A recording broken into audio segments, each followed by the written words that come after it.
Tola, and here's what's cooking for today. 5 things for you today, guys. Number one, say goodnight, Gracie, or say goodnight, economy. Yeah, we'll talk a little bit about the Gallup poll. Came out with a couple of new polls about the U.S. economic ratings, how they slid in May. No kidding. Number two, Bitcoin buyers beware. Well, the digital gold, what comes next? Guys, I've been trading it for 6 years, so I'll give you my thoughts as we're heading south. Number three, the Iran war. What comes next? Who knows? Number four, be accountable. Here's an article I read that I want to talk about taking accountability, responsibility for your actions and not being a victim. And number five, what's in a name?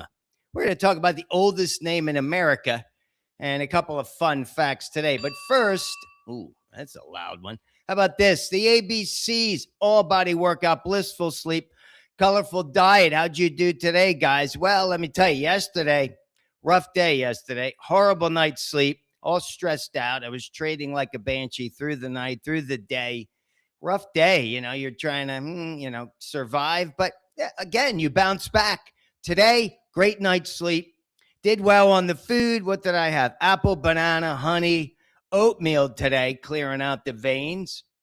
That's really good. And the workout, 30 minutes, really good. Nailed it. So I'm giving myself 3 checks after a 1.5 check day on a Monday. So don't despair. That was the other day we talked about that. It doesn't matter. You're having a rough day. Keep it going the next day. Don't ever give up. All right, Gallup. This is the voice of the world in numbers. I really like these. What I read with Gallup, I like what they put out. So let's go back to 1989. 1989, I graduated with my shiny new MBA from the Kellogg School of Management, Northwestern University up in Evanston. Beautiful campus. Give a shout out to my guys there. I had a great time there. I was 87 to 89. So in 1989, I went to work for Drexel Burnham in Beverly Hills. 75% of people rated the economy as excellent or good. Well, how about this? Today, 16%. That's in the gutter. It's the lowest point since April of 2023, which, by the way, Bitcoin was trading in the high 20,000s at that point, kind of making a run. And how about this? When they asked the people about the economic condition, is it better or worse? In 1989, they said 70% of people said it was better, right? Or economic. And today, 20%. Yeah, lousy. How about this? They asked about the satisfaction with the way the U.S. was going. 65% said, yeah, they're happy. Today, 21%. Well, good news is it could only get better. I don't think it could get any worse. And again, give a shout out to Gallup for that. I saw that in my inbox this morning. All right, Bitcoin. Let's talk about Bitcoin. Checked in this morning. It was what? Let me check. 68,400, some crazy number. Yeah, let me give it a quick look. Yeah, 68.4 going down. All right, guys, here's the thing.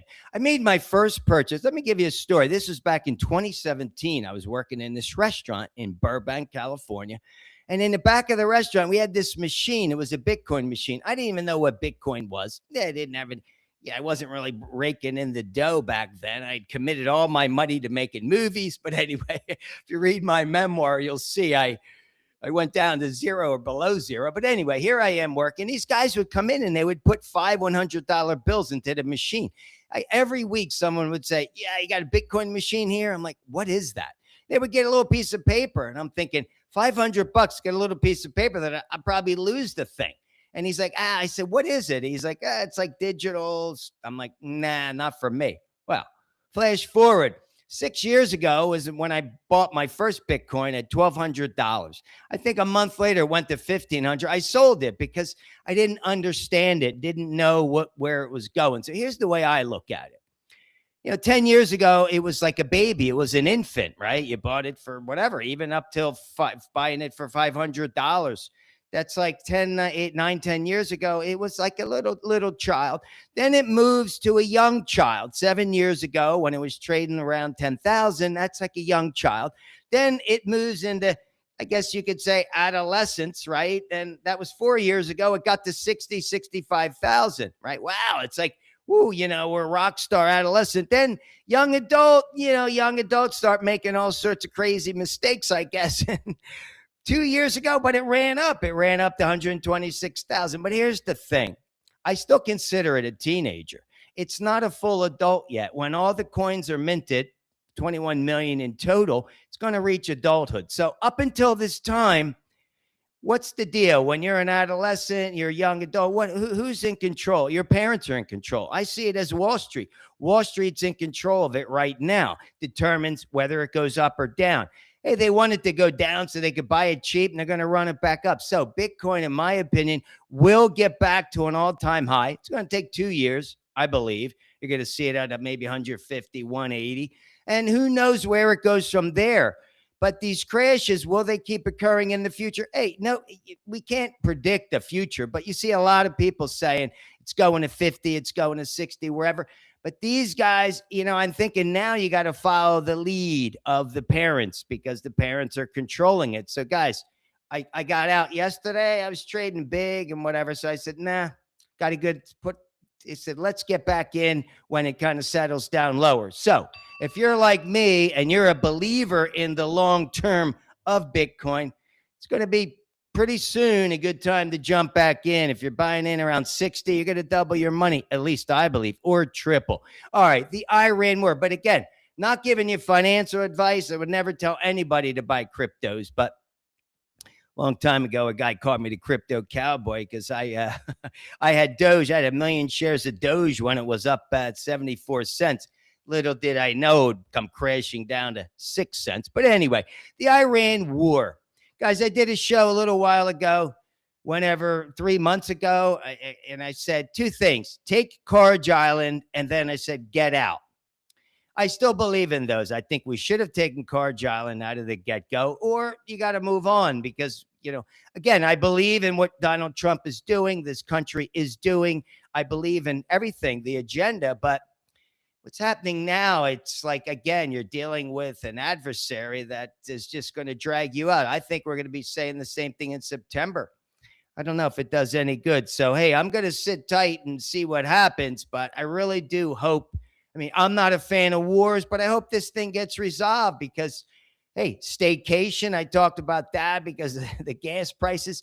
I don't think most people are really affected by it. I truly don't think so, but hope it gets resolved soon and we're not sitting here watching paint dry. All right, how about this? Be accountable. Definitely want to talk about this, being accountable today, because I read this article. Let me see. Here it is. I read this paper, Epic Health. It's called The Character We've Lost, Lessons of Accountability in the Age of Excuses. Yeah, I read this article. This guy, I've read it before, Jeff Minnick. Give a shout out to Jeff. Excellent article, because this is what's happened. We make excuses. Hey, you guys want to read a good book? How to Drink from the Fountain of Youth. This one here, 2 steps. Step 15, never complain or make excuses. Hey, if you're losing money on Bitcoin, be accountable. You're taking the risk. Got to be accountable. Same thing. Your words, the words that you speak.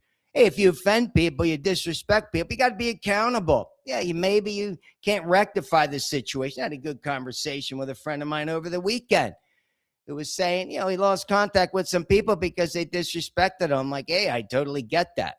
And step 23, embrace failure. Because, hey, when you fail, if you're the person, like, for instance, let's say you're in the obese category. It's unfortunate, but how did you get there? You got there by overeating. So you got to be accountable for that. Now, you could change that. You got to get with the ABCs for sure, but take responsibility. Don't complain about it. There's nothing to complain about. You did it to yourself. It's the same thing with anything, right? Words, actions. If you're doing it, take accountability. Be an adult. Hey, I taught for 5 years in these inner city schools. They're all about not taking accountability. They want to be a victim. Let's blame it on somebody else. That's why I'm all about the merit system. It's like, hey, you want to succeed, you got to work hard. You can't just give it to you just because based on some evening out of these numbers. That's crazy. Guys, you got to be accountable for your words and your actions. Be an adult, whatever moves you're making. Hey, what I'm losing 5,000 here or there, I'm taking accountability. I'm saying, hey, I'm doing what I can, but you got to be accountable. I think the world now, we become, we're like a lot of pansies out there, but be accountable. All right, let's get some good stuff here. What's in a name? I read this today. This is the oldest name in America. You guys know what this is? I'll tell you. 31% of people with this name are in their 80s. The average age, they say, is 84.3 with this name. And the most common age is an 88-year-old. Myrtle. No kidding. Myrtle is the oldest name in America. So if you're 88 years old, likely your name is Myrtle. What about my generation? I'm the baby boomers, guys. What is the most popular name of baby boomers? Linda. Everybody who's 60-something years old knows more than one Linda. I love that. All right, finally, let's wrap it up with this. I was a baseball player. Childhood, high school, college, University of Pennsylvania. Man, I love baseball. So any baseball fans out there? Well, then you know this. Who's the Bambino, the Sultan of Swat? George Herman Babe Ruth. He retired today in 1935. That's 91 years ago. He probably knew a lot of people named Myrtle. Played for 22 seasons. We know he was one of the first 5 guys in the Baseball Hall of Fame.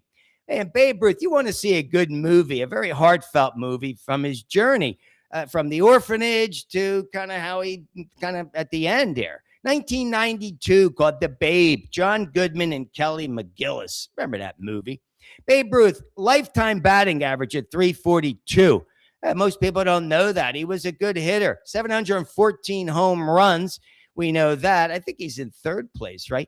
488 strikeouts. So he's got 2-to-1 ratio strikeouts to look at the guys now. Back in the Mark McGwire days, they had more strikeouts than home runs for sure. It's the opposite. I think it was 2-to-1. And how about this? 2,873 hits for the Bambino with a slugging percentage of .690. So, guys, by today's standards, those numbers are unheard of. You're not seeing that anywhere. Give a shout out to Babe Ruth. He truly changed the game of baseball. And I wish I had a chance to see him play, but I think I will get a chance to see the Chicago Cubs play this year. I want to make my way up to Chicago for a game. All right, guys, that's it for today. As always, let's finish up with the 3 Tola takeaways. Got to do it. Got to respect the ABC. It's crucial for your well-being. Don't make excuses. If you do, take accountability for not being fit and strong and lean and mean. Number 2. What's number 2? Pick up the phone. Go see somebody. Spread your love today. Shine your light. We all have light inside us. Shine it to someone who could use it today. And finally, always be willing to accept another person's opinion. Just because it's not your opinion doesn't mean it's wrong. Guys, have an awesome day. Get your workout in. Peace.